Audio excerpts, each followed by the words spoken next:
Look at this. I can see the stunning Tim Dillard. We are doing some video streaming right now on our YouTube page, on the fan YouTube page. And Tim Dillard, that is a beautiful, beautiful pair of sunglasses that you have on right there, Tim Dillard. You are looking just amazing right now. It's bright out here.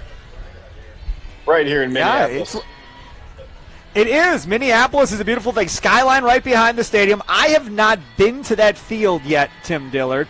Where does that rank on your list of top fields around Major League Baseball? I know a lot of people there wanted a roof on it, and they never did it. How cool is that stadium? It's awesome. You know, I got to work here last year. I did a Roku game with Corey Provis. But before that, we just walked around the stadium and got a lay of the land. I mean, it's definitely a place to visit. I know a lot of Brewers fans are coming to this series. Absolutely. I went to a game in Minnesota when it still was that crappy dome that they had, and I saw Prince Fielder hit an inside-the-park home run, Tim Dillard, at the game I was at in that dome. Never in my wildest dreams, Tim Dillard, did I think you could see that in a game of baseball, but I saw it. I mean, he always hustled. It doesn't surprise me. He would always run every ground ball out, so for him to, you know, whether it's a double, triple homer, I mean, Prince Fielder, he wants that extra base. He doesn't seem like a prime candidate for that, but he was an exceptional player. He just won like a home run derby yesterday. Did you see that? I saw that, and it was funny because he was sitting there warming up, and he was just taking a couple of swings, no big deal, and then all of a sudden you saw him switch, the intensity level pick up, and all of a sudden it was poop, poop, poop, out, 3 or 4 in a row, and then after that he was like, all right, I'm good, let's go, I'm ready to go. And it was just warming up for that home run derby. Speaking of home run derbies, being joined here by Tim Dillard, FanDuel Sports Network analyst, brought to you by Focus Baseball. Did you see this home run derby that they're going to do after the game coming up towards the end of July, after the Marlins game? Did you see this? Because I feel like nobody told you, because I don't see your name on the list of people slated to hit. Now, what is that all about? I mean, I put my name out there. I was like, hey, I have a bat in my trunk of my car. I just carry it just in case you got to take batting practice every once in a while. But I'm actually going to try to see if somebody doesn't show up or shows up on the IL, then maybe I'll get in. But either way, I'm going to be ready to swing, or I could just be the umpire. I'll just go like this if it's a home run. Either way, I'm cool. Have to be a part of it. Friday, July 25th against the Marlins. The game is scheduled for 3:10. Then after the game is done, you're going to have all kinds of Brewers alumni having a home run derby. I want to get your thoughts on what we saw yesterday. We were talking about at the beginning of the show, Tim Dillard, about Isaac Collins and how on every team, playoff team, or really good team normally, you always have 2, 3 guys, maybe more than that end up just going off and having a much better year than anybody expected. I would imagine most people didn't know who Isaac Collins even was prior to this year as a Brewers fan. And here in the month of June, he's hitting like 280 at this point and having a really good month. And again, yesterday, showing off some power with a home run. Yeah, I mean, you go back to last year, didn't even have an extra base hit, very limited action. Now he's starting to play a lot. In fact, I think he has started 34 games, and the team is 24-10 when he starts a ball. So, yeah, I haven't seen the lineup today. Pretty sure he's in it. I don't see a way where you could not put him out there. He's not a liability in left field. He's actually above average in left field. He's been doing a fantastic job defensively. But just the extra base hits. I mean, doubles, triples, homers. He's got some pop, switch hitter. I mean, he's dangerous. He's batting over 300, I think, on road trips. So, for whatever reason, he's coming into his own, and he is a threat in the lineup. He got rewarded after game 1 with a home run. They dropped him down in the order. I wouldn't be surprised to see him batting like 5th or 6th because, everybody getting on base, you got to have someone to drive him in. And if he's the guy, driving the bus right now, then you throw him out there. So let's talk about that for a second. So I'm trying to keep this positive and negative, not completely negative for you. I'm trying my best. But I got to go to this other guy then, because you talk about the middle of the lineup having to drive guys in. As hot as Rhys Hoskins was in May, he's cooled off just as much. He's hitting like a $130 in the month of June at this point. Have you seen anything different watching Rhys Hoskins as far as anything changed, or what do you think's going on? I think people are pitching him a little bit different. Early on, he was crushing things at the bottom of the zone. He was getting the barrel behind the ball and absolutely crushing the baseball. I think now they're trying to get him out more away and up. And, just showing him in every once in a while. He actually took early batting practice. That's what's going on behind me. You really can't see, but there you go. It's usually nice. Contreras and Churio are the guys that are out there hitting, but today saw Rhys Hoskins just trying to work out the kinks, trying to figure it out. That's what baseball players are, right? All they're doing every single day is trying to figure it out. And the ones that are in the least amount of slumps are in the Hall of Fame. So that's what they're doing. They're always trying to figure it out and get ready for that game. The other part about this, too, when we talk about this Brewers team, it kind of feels like feast or famine for this Brewers team. Kind of, throughout the majority of the year, where either they're getting a couple of runs or they're scoring 6, 7, 8 runs in a game. And I think you're still kind of looking for that consistency. Hoskins has cooled off. Contreras has cooled off as well. Churio's hitting like 280, something like that. In the month of June, his on base is like 290, so that's nothing great. 500 slugging. That's what they're looking for still, is that consistency from that offense, because this pitching, I know yesterday they gave up 7, gave up more than maybe you wanted. McGill figured out a way to close that down in the 9th. But if this offense ever gets going consistently, they can put together a hell of a month. Well, it's always, it seems like score 4. Score 4 or more, the Brewers are like 34 and 11 or something like that. So it's kind of a race to 4 usually. But they have a very potent offense. They'll steal bases, they'll get their walks. Now we're starting to see extra base hits popping up from unlikely heroes. But I think when it comes to this offense, it's going to be driven by Contreras, by Yelich, Terang. We got Frelick batting leadoff now. I mean, Churio is the guy that's an extra base hit machine. I think he's in like the top 10 in extra base hits. He's got like 35. And that's what's going to take. It's going to take those guys to hit extra base hits, because they'll get on base, they'll hit their singles. It's about getting them in. And to me, when the Brewers struggle and get beat, it's because the other team gets one crucial extra base hit. So, things are starting to heat up, not just around, baseball, it being June going into July, but I think the bats are going to start heating up too. It seems likely.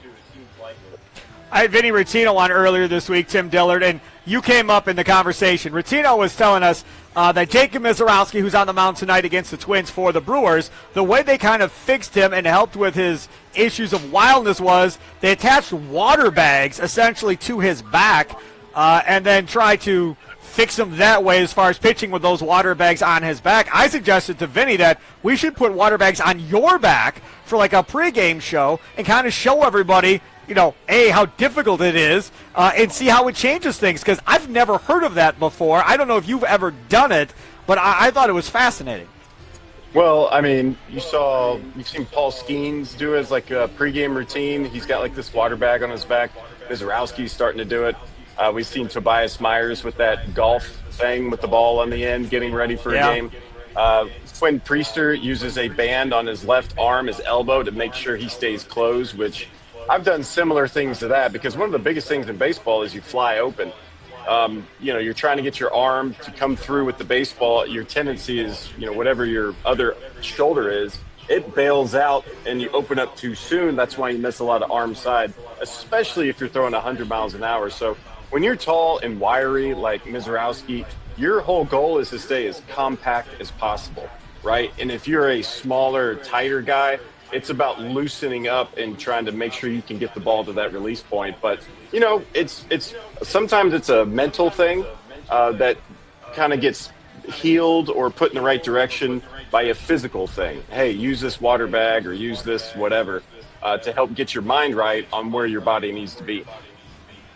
Talking with Tim Dillard. He's joining us here on Wisconsin Sports Daily, served up by Wendy's, as we broadcast live from Summerfest at the Hole-in-One Challenge, along with Lexus. And Tim Dillard brought to you by Focus Baseball. Sign up now for their summer tryouts coming up here in the month of July for your kids to get ready for next year's baseball already. That's how it works in youth baseball. Tim, I want to get your thoughts on Misiorowski. So what is this like for him? Because he's coming off of 5 no-hit innings, making his first start. Then he gets bumped literally bumped 2 days because of a rain delay. They don't pitch him yesterday. They go with Peralta instead. I was kind of surprised by that. I thought they would just let Misiorowski stay as close to as possible being on his normal day's rest. So they bumped him to face the Twins today. What is he going through as he gets ready for his second start here? I mean, he's probably kind of used to that. You know, you go back to last year, he would start and also be in the bullpen. And this year, mostly starting in AAA, they play 6 games on the road or at home against one team, and then they have a day off, and then they go 6 games against somebody else. So you're only pitching a lot of times one time a week. So I don't think it's that of a stretch for him. I think it's more important to keep Freddie Peralta consistent because he's your mainstay. He's been here all season long. He's made every single start. So to me, that was the priority. And you know what? Pat Murphy said it. He was surprised they didn't play a doubleheader yesterday.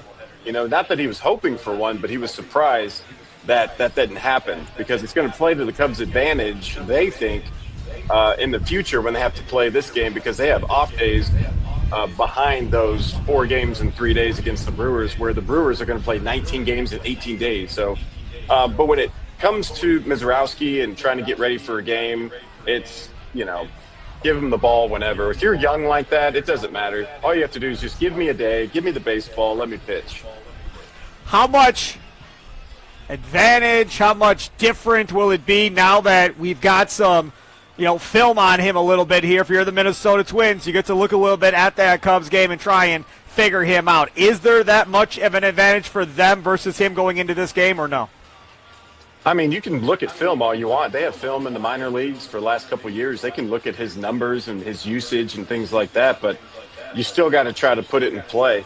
And I'm telling you, I mean, he looks like he's just tough to catch because his, triple digits, it's moving. His cutter slider, I guess he calls it a slider, but it works as like a cutter almost, 94 miles an hour. He has a 92 mile an hour changeup that registers as a 2-seamer. So there's going to be some stuff that some of these hitters have not seen before. Just because everybody that throws triple digits does it in a kind of a different way. So for him to be able to do that over a long period of time, 5-6 innings, whatever it's going to look like, outside of Paul Skeens, there's not a lot of guys doing that.